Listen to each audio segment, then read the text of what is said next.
Hi hello friends, welcome back to Priya and channel. என்னோட சேனலில் first time பார்க்குறீங்கன்னா கண்டிப்பாக சப்ஸ்கிரைப் பண்ணுங்கள், என்னை சப்போர்ட் பண்ணுங்கள். நிறைய ஷார்ட்ஸ் அப்லோட் பண்ணியிருக்கேன். டைம் கிடைக்கிறப்ப கண்டிப்பாக செக் அவுட் பண்ணி பாருங்கள். நான் எப்போ அம்மா வீட்டுக்கு வந்தாலும் ஃபஸ்ட்டு போய் பார்க்குறது வந்து பார்த்திங்கன்னா கிணறும் தோட்டமும் எப்படி இருக்குது அப்படின்றது தான். அது என்னவோ அது பார்த்துட்டா எனக்கு ஒரு சாட்டிஸ்ஃபேக்ஷன். என்னென்ன செடிகள் வந்திருக்கு புதுசாக அப்படின்ட்டு போய் பார்ப்பேன். ஃபஸ்ட்டெல்லாம் நிறைய செடி வச்சுருந்தாங்க. இப்போ மம்மிக்கு ஹெல்த் இஷ்யூஸ் இருக்கிறதுனால அவங்களால மெயின்டைன் பண்ண முடியலன்றதுனால இருக்கிற செடிகளே வந்து பார்த்திங்கன்னா அவங்க வந்து அப்படி பார்த்துக்கிறாங்க.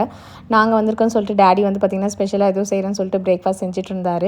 அப்பா தான் வந்து பார்த்திங்கன்னா அம்மாவை வந்து டேக் கேர் பண்ணிக்கிறாரு. மேக்ஸிமம் ஒர்க் வந்து பார்த்திங்கன்னா ஷேர் பண்ணிக்கிறாரு.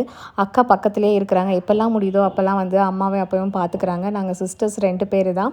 நானும் வேறு தூரமாக இருக்கேன். அதனால் என்னால் எப்போ முடியுதோ அப்போ தான் வந்து போய் அப்பாவையும் அம்மாவையும் பார்த்துக்கிடுவேன். நமக்கு ட்ரெஸ்ஸு செலக்ட் பண்ணுற காலம் போய் இப்போ வந்து நம்ம வந்து பேரண்ட்ஸ்க்கு வந்து ட்ரெஸ்ஸு செலக்ட் பண்ணுறோம், என்ன சாரீ கட்டணும் அப்படின்னு சொல்லிட்டு பார்த்திங்கன்னா அன்றைக்கி கல்யாணத்துக்காக எடுத்து கொடுத்துட்டு இருந்தேன் அம்மா கிட்ட. அம்மாவும் வந்து பார்த்திங்கன்னா நான் சொன்ன சாரியே கட்டிக்கிட்டாங்க.